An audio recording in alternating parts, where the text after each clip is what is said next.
안녕하세요. 오늘 시바이누에 관련된 이야기 같이 나누려고 마이크를 켰습니다.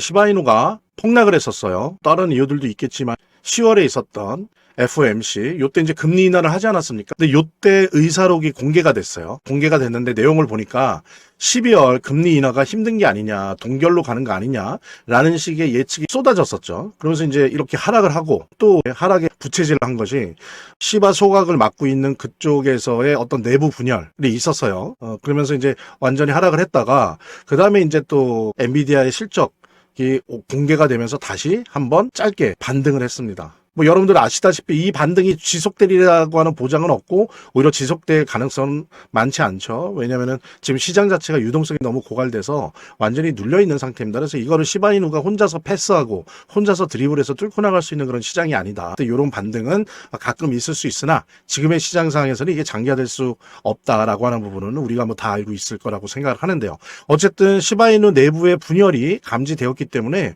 그 부분 함께 여러분들과 나눠보도록 하겠습니다. 자, 여기 보십시오. 시바이누 벌 커뮤니티가 베이스, 이게 말하자면 코인베이스 쪽이죠. 베이스. 이게 이제 옵티미즘이죠. 블록체인 자체가 옵티미즘에 근거한 레이어 2입니다. 레이어 2 블록체인인데 이 베이스에 새로운 시바 토큰을 출시한다 라고 하는 게 밝혀졌어요. 근데 중요한 거는 그 이전에도 지금도 이 새로운 시바 토큰을 출시했다라든지 한다라든지 할 거라든지 아무런 메시지가 커뮤니티 내에 없다는 거죠. 이거는 커뮤니티의 탈중앙성을 얘기하는 게 아니라 오히려 성의 없음이나 규율 없음을 나타내는 그런 지표로도 볼 수 있는데 어쨌든 그래서 시바이누 내부 공동체에서는 깜짝 놀란 거지. 뭐냐? 공지도 없이 무슨 시바 토큰이야. 이게 기존의 시바와 1대1로 대응한다고 합니다. 근데 이제 해명은 해당 토큰은 투기가 아닌 보상 구매만 사용할 예정이다라고 얘기는 했어요. 근데 그렇다라고 한다면 이걸 왜 사전에 공지 안 했을까요? 아무리 의미가 없더라도 이런 거 공지하는 거는 기본일 텐데 왜 공지 안 했나? 그러면서 사후적인 막 이제 여러 가지 비판들이 빗발치니까 투기가 아니라 그냥 보상에만 것이다. 이거는 투자용 암호화폐가 아니다. 그렇다면 왜 안 알렸을까? 아무리 생각해도 좀 이해가 안 됩니다. 자, 볼게요.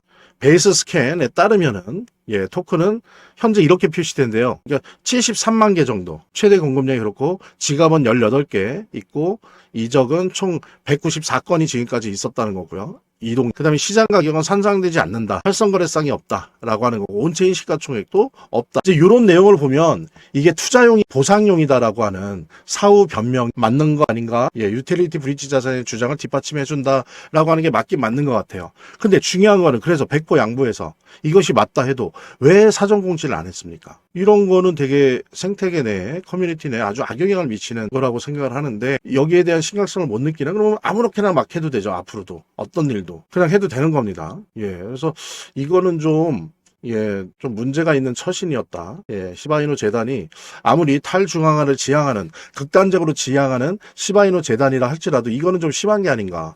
이제 이러면서 시장에서도 이게 냉담한 반응을 이끌어내면서 아까 말씀드린 10월 연준 의사록 공개가 되는 것, 이것과 함께 맞물리면서 이제 완전히 급락을 한 거죠. 그러다가 이제 다른 민코인도 비슷한 모습을 띄었는데 다른 암호화폐들도 엔비디아의 실적이 나오면서 다시 짧게 반등하는, 물론 이것이 계속 유지된다라고 볼 수 없는 그런 짧은 반등을 보여주긴 했었습니다. 그럼 도대체 지금 문제가 됐던 요 내부 문제를 한번 살펴봤고요. 그 다음에 또 하나 하락의 원인이 됐던 10월 FOMC 의사록 문제에 대해서 한번 우리 같이 살펴보도록 하겠습니다. 여기 보십시오. 여기 보면 다수라고 돼 있어요. 자, 거기는 매니입니다. 매니. 다수 매니예요. 제가 미리 말씀드리면 한국이나 미국의 언론들, 미디어들이 다 금리가 인하에 되게 부정적인 쪽으로 자꾸 해석을 하고 있어요. 근데 진짜 부정적이었냐? 10월에 FOMC 의사록이 정말로 금리 인하에 부정적이었냐라고 하는 걸 좀 확인을 해야 되는데, 물론 점도표가 이제 나오면 더 확실히 알 수 있겠죠. 근데 의사록 자체를 보면 부정적이지 않다는 거예요. 이거는 좀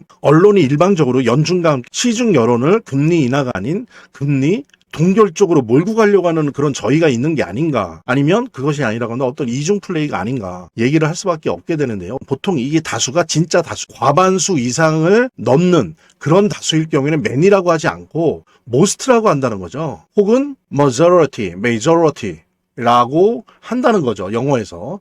근데 이런 표현을 못 쓴다는 건 뭐냐면 과반수가 넘지 않는다는 거예요. 근데 무시할 수 없을 만한 많은 수의 사람들이, 하지만 과반수는 넘지 않는 관계자들이 금리 인하에 부정적이라는 거예요. 정확히 표현하면 만약에 이것이 다수라는 관계자가 과반수가 넘었다라는 의미라고 한다면 당연히 정확하게 most 혹은 majority라고 표현했을 거라는 거죠. 근데 이런 표현을 못하고 한 단계 아래 표현 many라고 하는 표현을 한 거는 과반수가 안 된다. 그렇다면 이 얘기는 오히려 10월에 FOMC 의사록을 봐보면 오히려 다수는 금리 인하다. 그것이 한두 표 차이라 할지라도 꽤 많은 무시할 수 없을 만큼 수혜를 가진 소수가 금리 동결이다 라고 하는 걸 알 수 있습니다. 여론을 조작을 하고 있다는 거, 언론과 그 다음에 연준이 이 부분에 대해서 우리가 정확하게 그 의도를 꿰뚫고 있어야 됩니다. 그래서 오히려 금리 인하 된다는 거죠. 지금 현재 다수가 금리 인하라는 거예요. 오히려 이걸 보면 이 회의록을 보면 오히려 다수가 금리 인하다. 따라서 12월에 금리 인하가 된다는 부분들, 오히려 더 확실하게 더 가능성이 높다라고 하는 부분을 우리가 알 수 있습니다. 12월부터 혹은 1월부터 이제 서서히 암호화폐 불장이 다가올 것이다.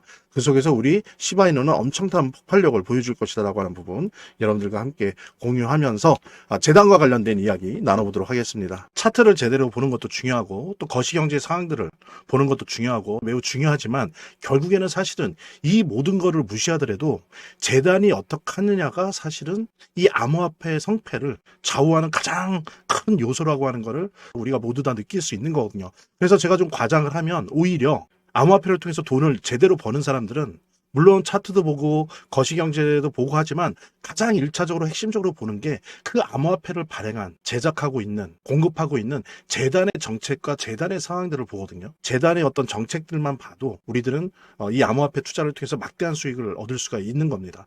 특히 그중에서 우리가 많이 보려고 노력하는 것들은 락업에 관련된 것들이에요. 그리고 락업의 해제에 관련된 것들이에요. 재단이 얼마나 우리가 암호화폐 투자를 함에 있어서 중요한 요소인지를 깨닫고 그 다음에 특히 만약에 우리가 암호화폐를 투자함에 있어서 재단에 무엇을 봐야 되는지 함께 공유하는 그런 시간을 짤막하게 좀 갖도록 하겠습니다. 그래서 제가 여러분들이 최대한 쉽게 이해할 수 있도록 일단 락업 해제에 대해서 먼저 설명을 좀 드려볼 건데요.